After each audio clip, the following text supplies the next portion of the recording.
All right, so I'm going to talk about my former friend, and probably he didn't even know it,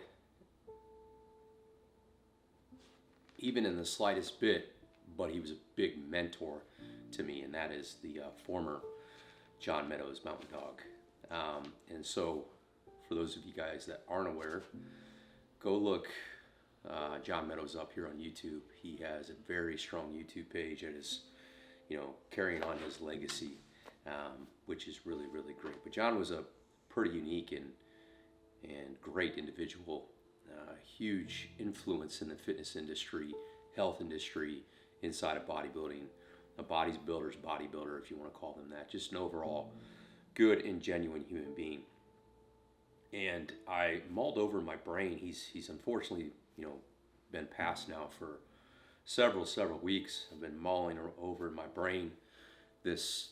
I just kind of had this desire to want to talk about it. A couple of things that John was a big influence personally to me, but I kind of had like this swaying back and forth because in no way, shape, or form am I wanting to draw any attention to myself. I'm just wanting to, kind of talk about a former friend of mine that isn't here anymore. That had a bigger impact when he passed than I thought it would on me, and just kind of pay tribute to him and his family, and the people that he influenced, hoping that maybe they have similar unique stories like I do. So we're going to talk about two different instances. Uh, Honest truth, I hadn't seen John since 2015, since I made the move from Ohio to Tampa. But up until that point, John was officially my bodybuilding coach from 2012 to 2015. And that was because logistically, I lived about an hour away from him. And at that point in time, he was popular inside the bodybuilding world, but he was really kind of in the process. He had just started doing the whole online coaching platform, like member site. He was the first guy to do the member site full time. So he just left the corporate Chase Bank in Columbus, and he was doing that full time. And I remember us having conversations about how excited he was about that. But anyway, the main reason why I ended up, going with John was in big part because of some referrals that I had that spoke about how good of a dude he was, good of a person he was, and how he just was always very passionate about just talking shop with bodybuilding and training. At that point in time, I was, knee deep, thigh deep in bodybuilding. It was pretty much everything to me, and so I was looking for somebody that I could trust, and John was that guy. So I had the good fortune with living only about an hour away from his home of being able to frequently train with him, and then of the numerous bodybuilding amateur shows, including the Arnold Classic being in Columbus. Ohio had several amateur shows, and I was able to see John at all of those shows and have good conversation with him. And over the course of this interaction happening, there were times where we had lunches together. There were times when I went to IHOP and had pancakes with him and things like that. If you know Johnny loved pancakes, and that he loved IHOP, and so sometimes he would text me or call me or something like that and say, hey, in a couple weeks, can you come meet me for pancakes? And we would just talk shop. But there was never this moment where he was kind of was like, Bryce, I'm gonna teach you something here, so make sure that you listen. So I don't even think that he realizes that everything that he was saying to me at that point in time, I just was like, I was a sponge. I mean, I was quiet. I would ask questions, but I was just kind of like the student trying to take everything I possibly could from the master. The first story I have is there's a gym in Columbus on the north side called Metro Fitness. At least it's what it was called. And it's an older school gym that's been around forever. I believe it was a world gym previously to it being changed. But it still has the same equipment. It has some really old school, like Nebula style equipment, Icarian style equipment that's been around forever, that feels awesome, that fits awesome. So John would train there frequently, and he would train legs there frequently. So I had the good fortune to be able to train a few leg sessions with him, and sometimes with some people that he would bring along, some of his friends. And we would go through, the typical Moutaindog style training where you have a little bit of every bit of flavor and spice in there you possibly can to have a terrible workout. It was a learning experience every time, and I loved every minute of it. But anyway, I remember it was just a workout with he and I, and this gym had 4 leg presses next to each other, and there was this really old Nebula leg press that had a massively wide foot plate, but it had kind of like an arch to it, so it was uncomfortable for me to get in, being a longer guy. If you guys know John, he's pretty short of stature. He's got great mobility. That's the reason why his legs were really spectacular. It's really hard to say that. Speak to him in the past tense, so if I say is, it's because it's hard for me to imagine that he's still not around.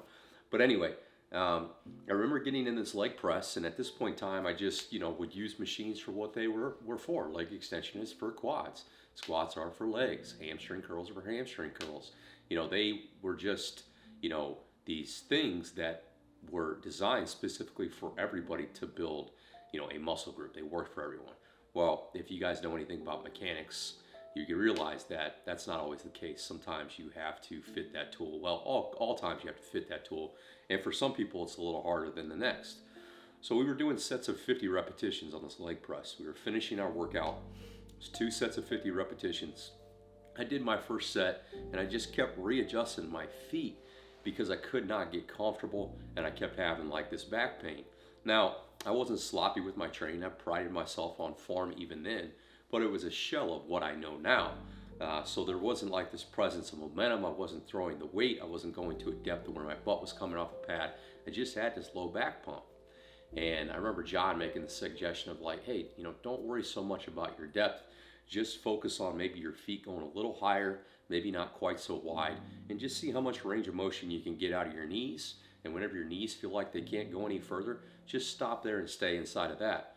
So that limited my range of motion, but my second set of leg press was significantly better. Not only did I not have pain, but it was probably the first time in my life that I actually had something going on in my quads. My quads were actually working rather than like my glutes taking over. So I'm like, wow, this is groundbreaking.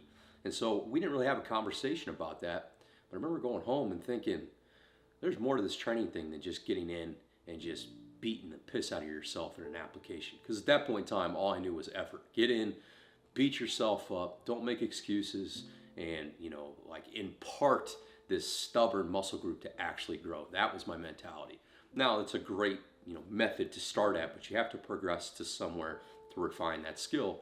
And John was the first guy to get me to go down that path of searching for ways to dive into functions of muscle, anatomy, mechanics, how all that stuff can carry over to individualizing and using tools in the gym to better service you for whatever your goal is. So where I'm at now is simply because of that tug that he had given me on that leg press and that eye-opening experience that I guess I can train without pain. I just have to have a different approach, and I have to know exactly why I'm getting in here. My goal needs to be a little bit more specific than I'm just using this machine because that is what it is built for.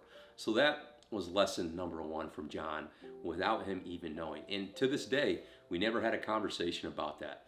So, if you're listening, the reason why I am where I am mechanics-wise is because of John's influence. The second lesson that I learned from John was not to take myself so seriously, which to this day is a challenge. By nature, I am a very calculated, very intense, and very serious guy, especially when it comes to things that I'm very passionate about, and training being one of those. Just being competitive is one of those. And there was, of the handful of times that we trained together and of the conversations that we had, John was always making jokes, or he was always being sarcastic. Or, I might have a set in training that I was pissed off about, and he would make light of it. He would say, now, wasn't that challenging? Isn't that good stuff? Isn't it great to be alive? Isn't it great to be working hard? One day we'll have triceps. He always had something smart to add to the top of it, which was really great. And then if you look at the way that he kind of progressed his business and continued to expand on his YouTube page and things of that nature as his business continued to grow and more people started to follow along, you saw that carried over into his videos. He was not afraid to mess up. He just was there to spread joy through a passion of his. Uh, and that's what it's all about. Who cares if you're right? Who cares if you're wrong? Who cares if somebody agrees with what you're doing, as long as what you're doing is coming from a good place and you're trying to be of service and you're trying to give back this joy of this hobby or this job that you have and impart it on somebody else. Give it away to somebody else in hopes that it inspires them, maybe rearranges their path and sends them down the path that's going to make them happy in their life. That's what we're all here for. You know, we're here as human beings to be of service. And John did a pretty damn good job of that, I would say. He taught me that at a very young age when I was stubborn, when I was very, very independent. And I found that that's not something that you're born with. That's a skill that you have to practice. You have to practice every day being grateful. You have to practice, not making mountains out of molehills. But you always have to be in this mindset that, like, maybe it's not that big of a deal. I can probably laugh at this, learn my lesson, and move on. So those are the two big things. You know, John was a great person. There are tons of great human beings out there, but inside of my circle, without John even knowing, John was a huge mentor to me, and it's just unfortunate that we weren't able to have a lot of conversations in the last 5 years because I ended up moving, got into different projects and things like that. And unfortunately, that's the way life goes, is we get caught up and we hit the fast forward button, and then something, unfortunately, like John's passing slows us down, makes us take a step back, reflect on the important things. So that's what the purpose of this video is. There's more to life than what we're doing. It's, what are we giving? So let the lesson that John has taught me, and hopefully you guys looking at that, be a reminder daily, and at the least weekly, that you got to stop. You got to recalibrate. You have to remember what your purpose is, not get so caught up, and just have some joy and have some fun along the way, because you want to leave something lasting behind. And because John was so good at those little things, he's left left quite an awesome legacy that me, weeks in, after everything has happened, and other people up to this point are still paying tribute to him. So, John, if you're listening, if you're watching, thanks. And I hope that you guys pulled something of value from this too. And if you have a story, put it in the comments. And I encourage you, if you guys are on the fence like I have been about talking maybe about John, that you do it for him, you do it for his family, and you do it to continue to inspire and carry on that legacy that he started. So yeah, it's much appreciated. Thanks, guys.